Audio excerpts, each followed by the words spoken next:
இவர் பண்ணிக்கிட்டாரு, கண்ணில் eyeball date போட்டாரு, நாக்கை வெட்டினாரு, இப்போ காதை வெட்டுறனாரு, அப்புறம் மூக்கை வெட்டுறனாரு. அதுக்கு அப்ரூவலான ஒரு கண்ட்ரிஸ் இருக்கும், அந்த இடத்துல போயிட்டு அவர் பண்ணிக்கிட்டு வந்துடுறதுன்றது வேற சுய விருப்பங்கள்ல முடிஞ்சது. இவர் என்ன பண்ணிட்டாருன்னா, இவர் கட் பண்ணிட்டு இவர் பண்ணதாங்க தவறான விஷயம். அது அக்செப்ட் பண்ணிக்கவே முடியாது.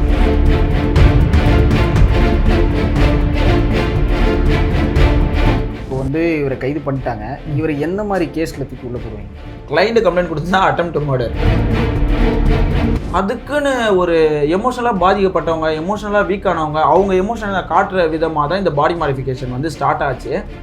அவங்க ஒரு கம்யூனிட்டியாக இருப்பாங்க, அவங்கள யூனிக்காக காட்டணும், பீப்புளோட அட்டென்ஷன் நம்ம மேலே விழணும் அப்படின்ற மாதிரி ஒரு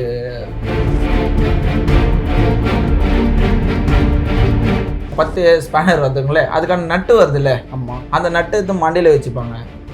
ஸோ இதெல்லாம் அது எப்படி ப்ரோ? அதுக்கான சில சர்ஜரிஸ்லாம் இருக்குது, அது அவங்க பண்ணிப்பாங்க.